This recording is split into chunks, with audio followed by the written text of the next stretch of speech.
अच्छे होंगे। आपका प्यार मुझे मिल रहा है, इसके लिए आपकी मैं आभारी हूँ। दोस्तों, आज हम लोग बायोलॉजी पढ़ेंगे। बायोलॉजी में एक नया टॉपिक आज हम लेके आए हैं, modern classification of kingdom animalia. इसके बारे में हम आप जानने का प्रयास करेंगे, कुछ बातें करेंगे। तो सबसे पहले हम जानेंगे कि modern classification of kingdom animalia 2 सब किंगडम में डिवाइड है। पहला सब किंगडम प्रोटोजोआ, दूसरा सब किंगडम मेटाजोआ है। आज हम सब किंगडम प्रोटोजोआ के बारे में डिटेल में जानने का प्रयास करेंगे। जैसे कि इसके बारे में जानेंगे कि ये कैसे आया और किस तरह के प्रोटोजोआस हैं, इनमें न्यूट्रिशन किस तरह का पाया जाता है, प्रोटोजोआस में मूवमेंट किस तरह का होता है, प्रोटोजोआस में रिप्रोडक्शन किस तरह का पाया जाता है और इनकी बॉडी स्ट्रक्चर किस तरह की होती है।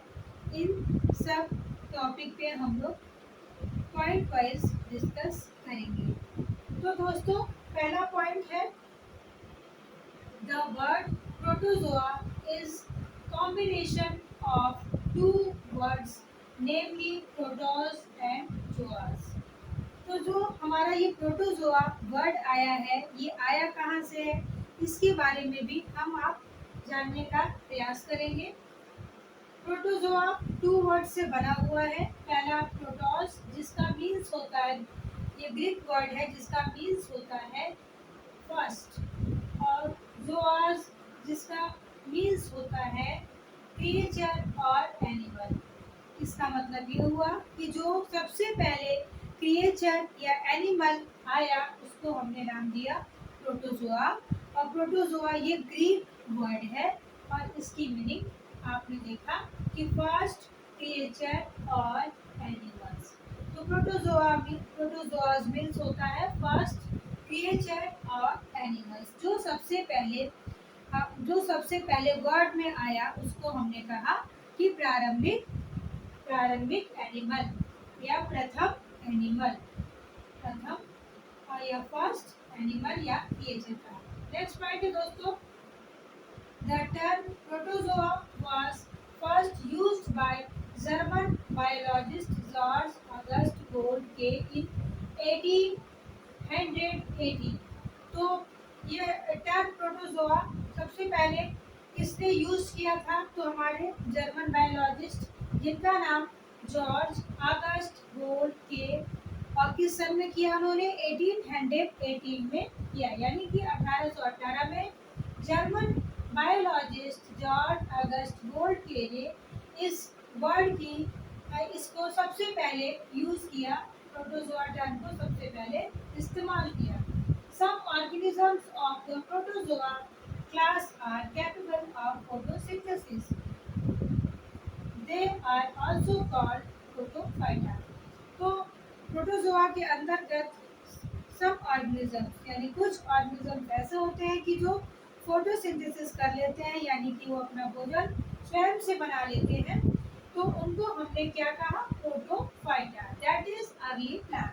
यानी कि उनको अर्ली प्लांट कहा गया क्योंकि वो सबसे पहले पृथ्वी पे आए, वर्ल्ड में आए और उन्होंने अपना भोजन बनाना शुरू किया। ऐसे कुछ ही ऑर्गेनिजम्स हैं जिसके अंतर्गत प्रोटोजोआ के अंतर्गत उनको हमने प्रोटोफाइटा कहा, या that is early plant. Protozoa animals are found in almost type of habitat as a free living, symbiotic, parasite and common cell। तो जो हमारे प्रोटोजोआस एनिमल्स हैं वो ऑलमोस्ट यानी करीब करीब सभी हैबिटाट्स में, सभी तरह के माहौल में रह सकते हैं। एज अ फ्री लिविंग यानी स्वतंत्र रूप में, एज अ सिम्बियोटिक यानी कि सहजीवन, एक दूसरे पे डिपेंड होना, एक दूसरे को लाभ पहुंचाना, सजीवन के रूप में। पैरासाइट, एज अ पैरासाइट यानी परजीवी के रूप में यानी किसी से अपना भोजन प्राप्त करना। एज अ कॉमन सेल या सहभोजी के रूप में भी प्रोटोजोआ अपना अपना सरवाइव करते हैं या लाइफ स्पेंड करते हैं। अब प्रोटोजोआ में न्यूट्रिशन कैसा होता है, यानी कि वो अपना न्यूट्रिशन किस तरह से प्राप्त करते हैं। Generally all protozoa organisms are heterotrophs. जो हमारे जनरली प्रोटोजोआस ऑर्गेनिजम्स है वो हेटेरोट्रॉफ्स होते हैं, which obtain their nutrition by hunting other micro organism और एज अ पैरासाइट। तो हमारे जो प्रोटोजोआ ऑर्गेनिजम्स हैं वो हेटेरोट्रॉफ्स होते हैं, यानी कि वो अपना शिकार करते हैं, अपना शिकार करके पोषण प्राप्त करते हैं, यानी कि bye hunting other micro organism obtain nutrition. और ये बात हो गई कि वो शिकार करके अपना न्यूट्रिशन प्राप्त करते हैं, या फिर एज अ पैरासाइट यानी कि परजीवी किसी पे डिपेंड होके उसी से अपना भोजन प्राप्त करते हैं। That is protozoa completely ingest animals और other micro organism.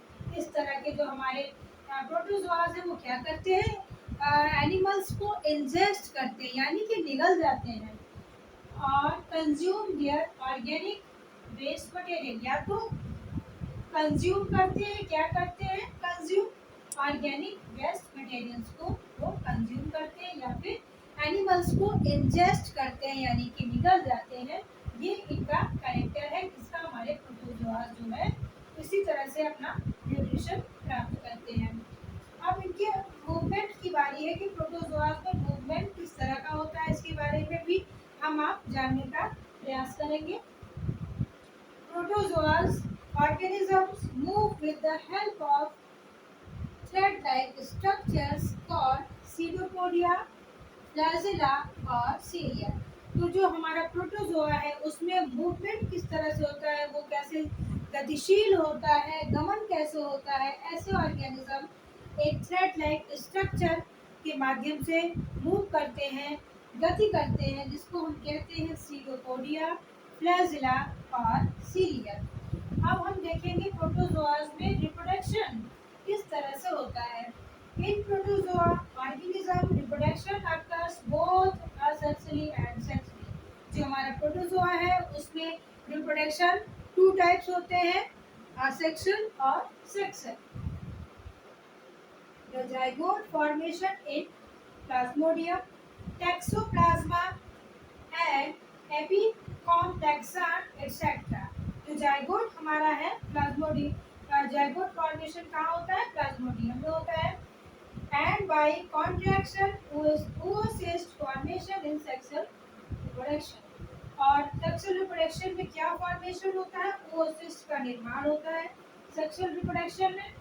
Amoeba and other parasitic protozoa reproduce asexually by binary fission, multiplication and budding।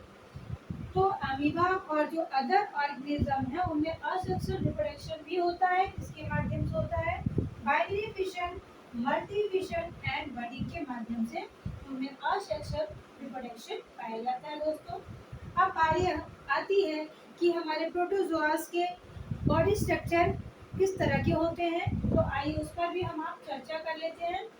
The in sub kingdom protozoas are earliest minute unicellular and eukaryote। जो हमारा सब kingdom protozoa है उसके अंतर्गत जो हमारे organism आते हैं वो अर्लीस्ट होते हैं। सबसे बड़ी बात सबसे पहले आए हैं तो उन्हें अर्लीस्ट कहा गया। और माइन्यूट बहुत सूक्ष्म होते हैं, यूनिसेलुलर होते हैं यानी कि एक कोशिकीय होते हैं, एंड यूकैरियोटिक होते हैं यानी कि उनमें ट्रू न्यूक्लियस प्रेजेंट होता है। These animals lack a rigid cell wall like the cells of plants, fungi and algae। ये जो हमारे प्रोटोजोआस ऑर्गेनिज्म है इनमें रिजिड सेल वॉल नहीं पाई जाती है, जैसे कि हमारे प्लांट्स में पाई जाती है, फंजाई में पाई जाती है, एल्गी में पाई जाती है। ऐसे रिजिड सेल वॉल नहीं पाई जाती है, तो जाहिर सी बात है कि प्रोटोजोआस में अगर रिजिड सेल वॉल नहीं है तो इलास्टिक जैसी सेल वॉल होगी, उसमें फ्लेक्सिबिलिटी होगी। तो इस तरह से रिजिड सेल वॉल हमारे प्रोटोजोआस में नहीं पाई जाती है। और इसके अलावा but In its place, there is a covering of elastic structure of cell wall. तो सेल वॉल इनमें हमने बताया कि इसमें इलास्टिक स्ट्रक्चर के रूप में सेल वॉल होती है, जिसमें फ्लेक्सिबिलिटी होती है, लचीलापन होता है, और इसमें रिजिड सेल वॉल एब्सेंट होती है. Some protozoas are covered by combined membrane are called पेरिकिल. हमारे कुछ प्रोटोजोआस ऐसे होते हैं कि उनके ऊपर कंबाइंड मेम्ब्रेन चढ़ी होती है, जिसको हम पेरिकिल कहते हैं. नेक्स्ट पॉइंट है दोस्तों, protozoas organisms lacks tissues and organs. जो हमारे प्रोटोजोआस होते हैं, टिश्यूज और ऑर्गन्स एब्सेंट होते हैं, but some specific shape are found organelle. लेकिन उनमें कुछ विशेष शेप का कोशिकांग पाया जाता है, या उसको ऑर्गेनिल कहते हैं, वो पाया जाता है. Nucleus in the cells of these organism are covered by membrane. और इस सेल में जो हमारा न्यूक्लियस होता है वो कवर होता है मेम्ब्रेन से. In the body of protozoa organisms have present vacuoles.